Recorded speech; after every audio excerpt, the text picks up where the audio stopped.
mohon izinnya mungkin ada suara saya yang agak berubah ya, karena keren ya.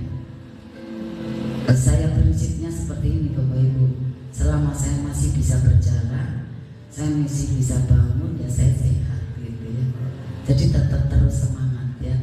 Apalagi di sini kita ingin share ya tentang ilmu yang luar biasa ya, magnet rezeki gitu ya. Di samping sebenarnya Bapak Ibu sudah sering mendengarkan kajian-kajian seperti itu, tetapi di magnet rezeki ini memang dikemasnya adalah tersendiri. Nah, apakah itu ilmu magnet rezeki? Kalau yang saya amati ya selama ini, sebenarnya ilmu magnet rezeki itu adalah ilmu pengembangan diri dari arah spirit, arah batin, dari arah spiritual kita, dari arah motivation gitu ya.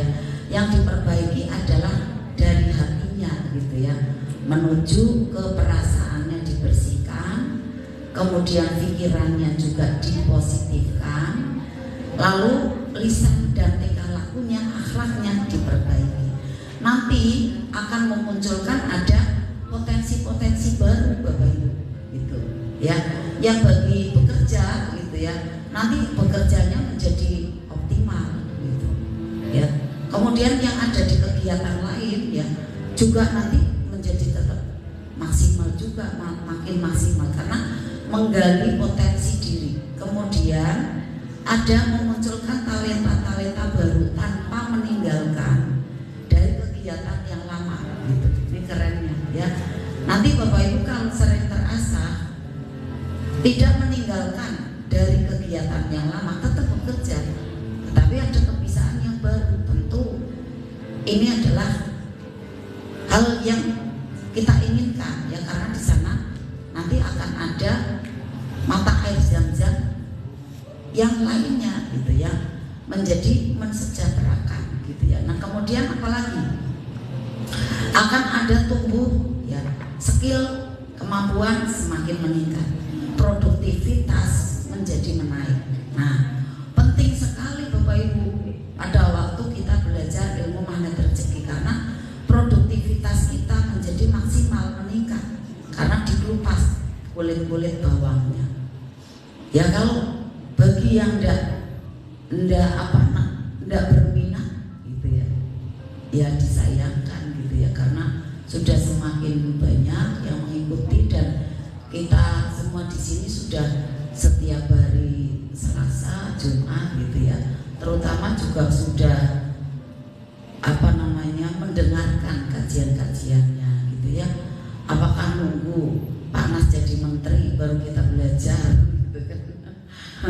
Misalnya gitu ya, karena memang ada istilahnya wacana gitu ya, dari banyak personal ya, yang orang-orang penting itu harusnya diberi ada kesempatan karpet gitu ya, karpet karpet hijau atau karpet merah gitu ya, untuk bisa membersamai gitu ya, di sini membersamai kemajuan bangsa ya, karena berkaitan mengenai ada pendidikan kan, seperti itu ya, pendidikan bagi semua kita ya, bangsa Indonesia. Nah, pada siang hari ini Bapak Ibu semua kita akan sharing bersama ya, sebenarnya memberikan ada masukan-masukan saja. Kadang ada pertanyaan-pertanyaan, bagaimana jika seluruh bumi ini penduduknya kaya? Kadang kan kita berpikir seperti itu, oh mah kaya kok, kenapa sih harus ada yang tidak kaya dan ada yang kaya gitu ya, ada yang pintar dan tidak pintar gitu. Kalau pembelajaran sebelum magnet rezeki, kenapa sih ada orang miskin gitu? Nah, kita tidak boleh ngomong miskin, tapi di sini adalah kita akan ada peringatan gitu ya, edukasi, jadi ya untuk lebih jelas gitu ya, kenapa ada orang miskin, ada orang kaya, kenapa seperti itu gitu ya. Kemudian ada orang yang maha bodoh dan orang yang pintar, seperti itu ya. Nah Bapak Ibu, sebelum saya memasuki ada kajiannya berikutnya, sambutlah salam yang terbaik dari saya. Assalamualaikum warahmatullahi wabarakatuh. Ya, bismillah, innal hamdalillah, asyhadu an la ilaha illallah wa asyhadu anna muhammadar rasulullah. Rabbi shrah li sadri wa yassir li amri wahlul 'uqdatam min lisani yafqahu qawli. Amma ba'd. Kita bersyukur sekali kepada Allah Subhanahu wa taala adalah sebagai amalan yang utama. Ya, untuk selalu dalam keadaan apapun kita untuk bersyukur. Lalu sholawat serta salam kita curahkan kepada beliau junjungan Nabi kita Nabi Muhammad Sallallahu Alaihi Wasallam sebagai bentuk cinta kita juga kepada seluruh keluarga dan sahabatnya. Semoga kita semua pun yang ada di sini dilimpahkan, diberikan banyak keberkahannya. Allahumma amin. Nah, Bapak Ibu, pada hari ini ya ada salah satu member ya dari Magnet Rezeki yang mungkin memang ingin tahu jawabannya atau kan mungkin hanya mengetes gitu ya. Dan pertanyaannya adalah pertanyaan dari seorang member Magnet Rezeki tersebut, karena kita itu sebenarnya bisa belajar dari sumber mana saja nih Bapak Ibu. Nah, mungkin takdirnya Allah yang mengantarkan akhirnya pemahaman ini sampai ada di kepala kita, sampai ada di dalam diri kita. Nah, pertanyaannya bagaimana nih Bapak Ibu? Ada yang bertanya, Bunda, Allah itu kan maha kaya, Allah itu maha kuasa gitu. Tapi kenapa ya semua orang, semua manusia kenapa tidak dibuat kaya semua nih gitu kan? Kan sebenarnya mudah, sebenarnya itu tidak ada ruginya nih kalau untuk Allah kalau manusia semua kaya gitu kan. Jadi tidak ada yang miskin gitu kan.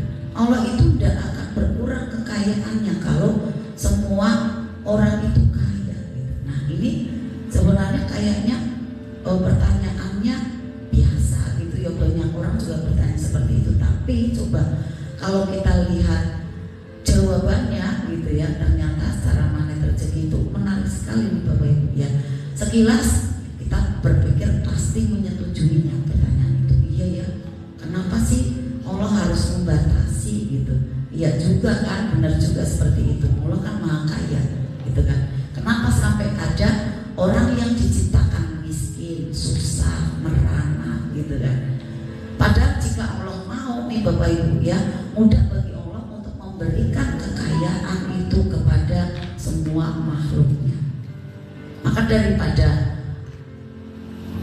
kita biarkan gitu ya, kita biarkan pertanyaan itu berlalu, kita coba ambil ada ayat yang ada di Al-Quran.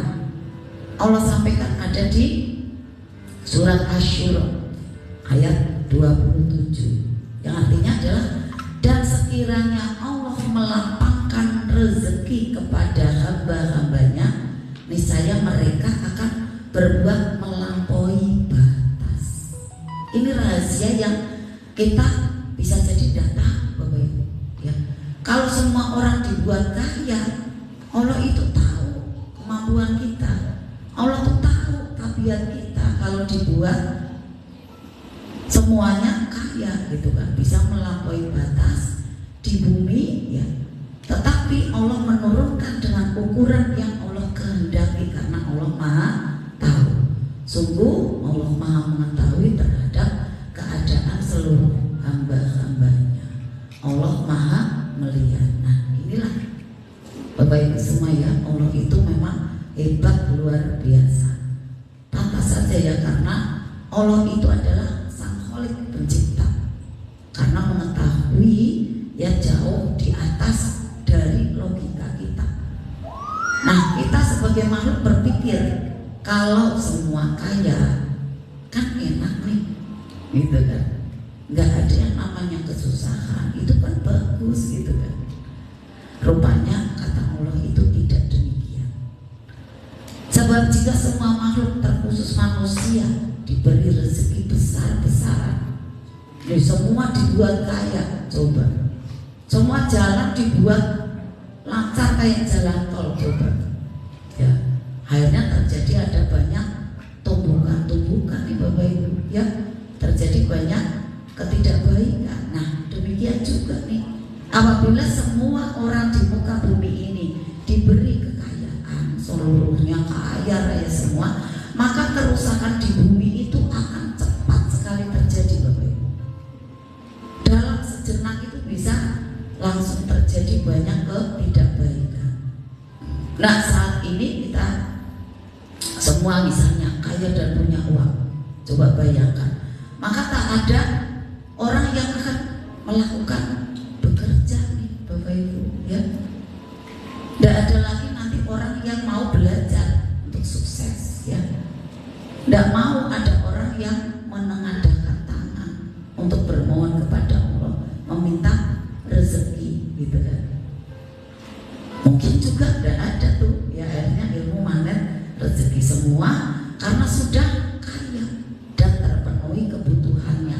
Akhirnya dalam zona nyaman, dalam zona yang landai gitu ya, tidak ada kegiatan gitu, semua sudah beres gitu kan.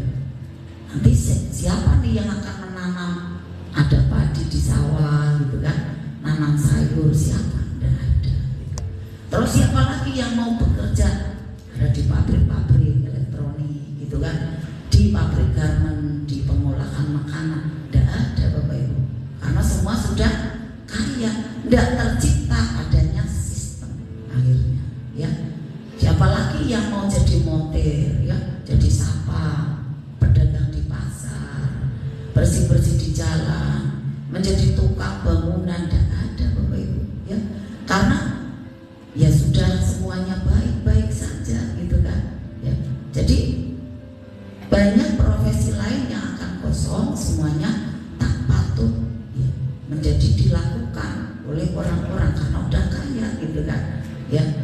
Akhirnya sebab-sebab yang lain itu nanti akan terjadi gitu ya.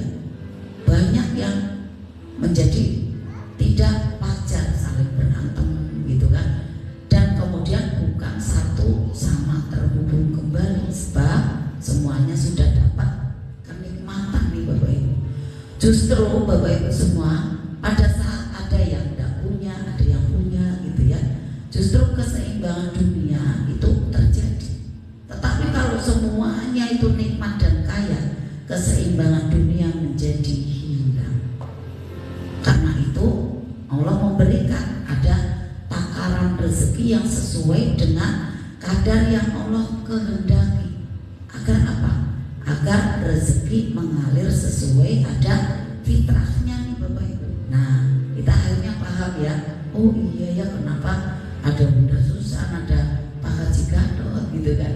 Dan kemudian kenapa ada Bapak Ibu di sini gitu kan. Karena memang di situ fitrahnya mengalir. Inilah fitrah dunia yang semua adalah satu sama terhubung dan saling mengisi. Mbak Dita, kita tolong kok menghubungkan kembali. Oh oke, sudah ya. Nah Bapak Ibu semua, kalau semua orang itu memegang uang banyak, coba Bapak Ibu, sebagaimana yang diharapkan oleh kita semua, ya. Namun di saat yang sama orang lain pun ya juga punya harta sebanyak yang kita punya, maka siapa lagi yang akan membutuhkan uang kita? Tidak ada, Bapak Ibu. Semuanya udah kaya gitu kan. Jadi kita tidak lagi bisa belanja, membeli menggunakan uang gitu kan, karena di situ udah punya uang semua gitu ya. Dan jika itu terjadi, sekaya apapun semua orang yang ada di muka bumi ini, maka sejatinya semuanya itu justru terjatuh kepada ketidakmudahan. Nah, tidak ada saleh tuh di situ ya, karena semua sudah memegang ada uang gitu kan. Jadi tidak ada yang mau untuk beraktivitas. Sudah nyaman semua tuh ya. Akhirnya justru berhenti ya. Nah, karena di saat tak ada lagi orang yang menginginkan harta, di saat itulah keadaan yang tidak mudah atau miskin justru terjadi. Semua orang akan mengalami keberlimpahan uang, tetapi dalam ketidakmudahan dalam memenuhi kebutuhannya. Ya, karena tidak ada nih sumber daya yang bisa dibeli, semua sudah tidak mau berkarya disinilah Allah menyampaikan bahwa akan terjadi kerusakan. Tetapi kadang ada yang bertanya kembali nih, ya tapi setidaknya gini Bunda, saya kan mau masuk nih bagian orang yang dilebihkan rezekinya gitu kan. Saya kan pengen juga kan gitu, diberi ada kelebihan rezeki, ada diberi kekayaan. Nah kalau pertanyaan ini ya, coba yang kita lihat ke dalam diri kita nih Bapak Ibu ya, apakah kita termasuk orang yang bila diberi kekayaan akan bisa tetap baik, kan? Maka kita harus baikkan diri kita nih Bapak Ibu, kita pantaskan, karena Allah Maha tahu gitu kan. Kalau dititipin harta nih, kamu masih tetap baik enggak gitu. Dan jadi jalan kebaikan itu bisa untuk banyak orang dan saat saya titipin gitu Bapak Ibu, ditanyakan kembali ya. Jadi apa jaminannya kita bisa tetap baik saat diberi harta gitu kan. Maka saran dari para pengamal magnet rezeki ya, sekarang ini mending kita fokus nih Bapak Ibu, fokus untuk bisa berlatih ya lebih baik lagi, dan jangan fokus lagi harus berlebih dalam harta, tetapi fokus untuk mindset kebermanfaatan. Nanti harta itu akan datang Bapak Ibu dengan sendirinya. Bermanfaat dan gitu ya, bermanfaat dan apa yang Allah titipkan pada kita, kesehatan kita ya, kekayaan kita, tenaga kita gitu. Sebab ya kedermawanan itu bukanlah karena kondisi, tetapi adalah pada waktu kita mau ada kebermanfaatan untuk orang lain, itu adalah urusan akhlak kita. Mau dan bergerak. Kalau zona nyaman aja tidak mau peduli kepada orang lain, ya bagaimana mau dititipin oleh Allah gitu kan. Nah maka kita, kalau kita ingin dikayakan oleh Allah, ya kita harus bergerak gitu ya, harus bergerak memuliakan orang lain ya. Akhlaknya kita perbaiki ya, dalam kondisi apapun kita berusaha untuk bisa mau peduli ya, dan memberi. Nah, pada saat seperti itu nanti akhirnya alam semesta menganggap kita mampu gitu Bapak Ibu. Kita belajar ada dari tokoh terkaya ya di dunia, yaitu Bill Gates ini Bapak Ibu. Salah satu di sebuah acara wawancara ya, Bill Gates itu mengaku bahwa ada seseorang yang lebih kaya dari dia gitu ya.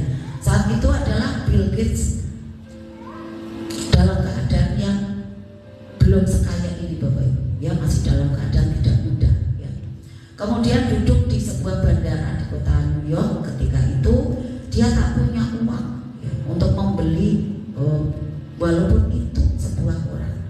Namun ada si tukang koran yang melihatnya dan kemudian memberikannya koran itu gratis kepada Bill Gates. Bill Gates ini adalah orang terkaya ya di dunia ya. Nah 19 tahun pun berlalu. Kemudian Bill Gates mengingatkan ya kepada si tukang koran ya, mengingat si tukang koran itu dan mencarinya. Akhirnya ketemu ya. Setelah itu Bill Gates menanyakan, apakah Anda masih mengingat saya? Ya, saya mengingat Anda gitu kan. Nah, apakah Anda masih mengenali saya? Tentu saja. Wajah Anda ada di dalam koran. Ternyata si tukang koran ini pada waktu ditemui ya oleh Bill Gates ini, si tukang koran paham, ini orang yang dulu pernah saya kasih nih ya, ada koran saya gitu. Akhirnya Bill Gates pun mengutarakan ingin memberikan sesuatu kepada si tukang koran ini sebagai tanda terima kasih ya kepada si tukang koran itu. Mau minta apa saja saya kasih gitu ya. Tetapi pada saat itu si tukang koran itu kemudian menyatakan adalah, sekarang saya, pada waktu itu ya beliau Bill Gates menyampaikan, sekarang saya sudah punya uang banyak, saya ingin membalas apa yang Anda lakukan dulu, maka sekarang minta apa saja akan saya penuhi. Demikian katanya ya. Namun kemudian makanya Bill Gates ini mengatakan ada orang yang lebih kaya dari saya. Ternyata kekayaan itu adalah kekayaan hati maksudnya ya. Dan orang itu adalah si si tukang koran yang telah membantunya memberikan ada selembar koran yang tidak bisa dibelinya saat itu. Ya, dia dalam kondisi materi yang tidak berlebih, tetapi hatinya kaya raya. Maka Bill Gates mengatakan ada orang yang lebih kaya dari saya, yaitu si tukang koran itu. Karena jawabannya apa nih Bapak Ibu? Sangat mencengangkan, luar biasa. Anda tidak akan pernah bisa membalas saya atau mengungguli dari saya, sebab saya memberi Anda dalam keadaan di mana saya sendiri pun dalam keadaan yang tidak mudah dalam keuangan. Sementara Anda sekarang ini baru memberi saya di saat Anda sudah berlebihan. Ini Bapak Ibu. Makanya kalau sedekah ya, bagi orang yang kaya itu biasa Bapak Ibu. Tetapi kalau sedekahnya orang yang belum kaya atau sedekahnya orang yang miskin, luar biasa. Nah inilah jawaban yang sangat jelas sekali Bapak Ibu ya. Maka Bapak Ibu semua di sini masalah mau berbagi, masalah mau kita suka memberi ya, dermawan dalam keadaan apapun, ini adalah masalah akhlak. Bukan karena kepunyaan kita gitu Bapak Ibu, bukan karena kita punya apa seperti itu Bapak Ibu, tapi adalah niat dari kita. Kita tidak harus menunggu banyak harta Bapak Ibu untuk bisa memberi ya, tetapi adalah kita untuk bisa mau bergerak apa tidak nih Bapak Ibu. Maka fokus Bapak Ibu ya untuk bisa memberikan kebermanfaat diri kita, kebermanfaatan diri kita dalam kondisi apapun. Insya Allah nanti kita akan digolongkan orang yang mau peduli kepada sesama ya, dan juga akan dimampukan oleh. Akhirnya kehidupan kita menjadi baik dan semakin ajaib ya. Semoga Bapak Ibu semua kita termasuk orang yang mau peduli. Nah sekarang ini adalah Jumat ya Bapak Ibu, hari Jumat. Kita alhamdulillah tadi sudah ada mengadakan ya Jumat peduli, dan Bapak Ibu mari yang mau berkontribusi ya bersama-sama ya, banyak dari member Manet Rezeki ya, untuk kita bisa peduli dengan sesama ya dengan mengadakan ada MR Box Jumat peduli ya. Insya Allah semoga bermanfaat untuk sesamanya, sama kita ya, baik yang belum belajar Manet Rezeki ataupun yang sudah ya, akhirnya nanti bisa satu saling terhubung dan bisa mengkirakan adanya dari ilmu yang insya Allah bermanfaat ini. Demikian Bapak Ibu semua, untuk kita lanjutkan ya, ada membaca Al-Quran ya, mohon izin yang ada di Facebook ya, dan juga ada yang di TikTok ya. Alhamdulillah kami ingin sekali ada aktif ya, ada di dua akun ini ya, karena berkenaan kita ingin siar ya, siar ilmu Manet Rezeki ya. Inilah kegiatan kami yang ada di gedung Sahabat Utama ya, grup ini yang ada di Pasegaran, di setiap pekannya 2 kali Bapak Ibu, yang ada di Facebook ya, dan juga ada di TikTok. Yang mau bergabung nih, yang dekat ataupun yang jauh ya bisa gabung, ada di sini di setiap Selasa untuk umum ya. Nah kemudian di setiap awal bulan kami mengadakan ada SHMR THMR bersama Gurunda Ustadz Nasrullah dan seluruh member ya, member Manet Rezeki yang ada di seluruh Nusantara. Yang di bulan kemarin, di bulan Oktober ya Bapak Ibu, ada bersama 124 kota. Alhamdulillah ya, insya Allah semakin meluas ilmu Manet Rezeki, dan akhirnya bisa tercipta 2 juta pengamal ilmu Manet Rezeki yang kafah gitu ya. Terima kasih kebersamaannya yang ada di TikTok dan ada di Facebook. Saya tutup dulu ya, karena kami di sini akan mengadakan pembacaan Al-Quran. Demikian. Wassalamualaikum warahmatullahi wabarakatuh yang ada di Facebook dan di TikTok. Sampai jumpa di hari Selasa ya Bapak Ibu. Terima kasih.